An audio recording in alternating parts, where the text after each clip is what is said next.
lost at fantasy football again this year. And some of you may have heard me talk on prior videos about fantasy football. And it's something that I enjoy a lot. I play with some friends from high school, and it's a lot of fun, and we get into it.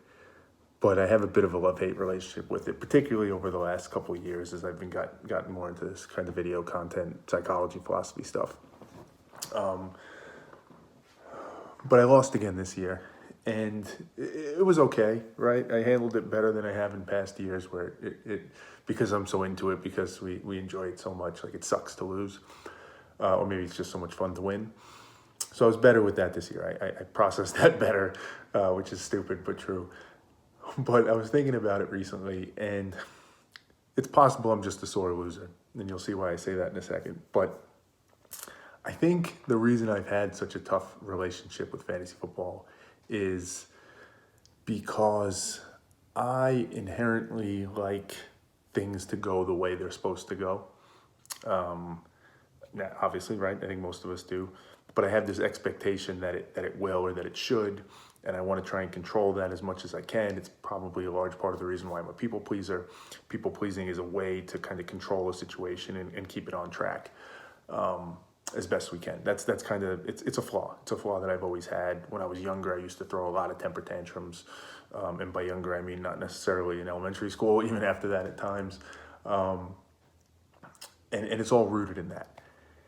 And fantasy football, in its purest form, is a game of luck. Like, there's some skill involved, but as you get towards the end and like the playoffs and all that, it's just random luck mostly of what players do what and that type of thing, and injuries and all sorts of different stuff. And that's why I say maybe I'm just a sore loser, because I'm trying to make it as if there's nothing I could have done to win. But I think there's truth to it. Maybe it's not completely luck, but there's a lot of luck involved in winning at fantasy football. And I think the incompatibility of that, the fact that it was something that I was really into, which obviously I acknowledge is stupid, but I was, and I have a personality that's so keen on, like, if you want it and then you expect it, then you should get it, and you should be able to control it, and you should be able to figure out a way to make it happen. You should be able to crack that code of, how do I make sure I get this to happen the way I want it to happen? And when something is really just random and luck, and there's nothing you can really do to crack that code, it drove me crazy. Like, I was reaching and aspiring for something that's impossible, that you're never gonna get. And that sensation of experiencing that time and time again, of playing and winning, losing, whatever it is, but never getting that control, but thinking that I could, not acknowledging that it's just pure luck. Now, again, I fully realize how ridiculous all of this is and unimportant in the grand scheme of things. So it's not about fantasy football or my temper or whatever it is.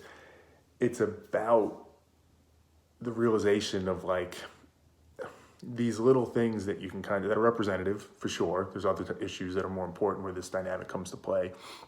But even this, like, quality of life can change based on this, right? If I'm depressed and freaking out because I lost in the fantasy football championship game or whatever it is, that's stupid. Like, the goal is to be happy.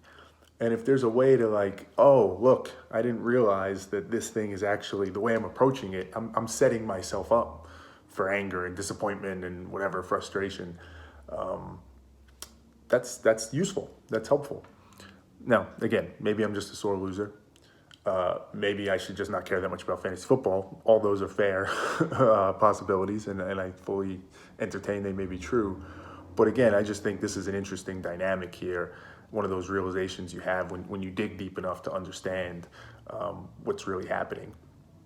And something that, at least for myself, I too often just kind of gloss over. I just don't really think about it much, although it's impacting my life in, at times, significant ways. So just a little tidbit there, and again, a way for me to maybe deal with my loss.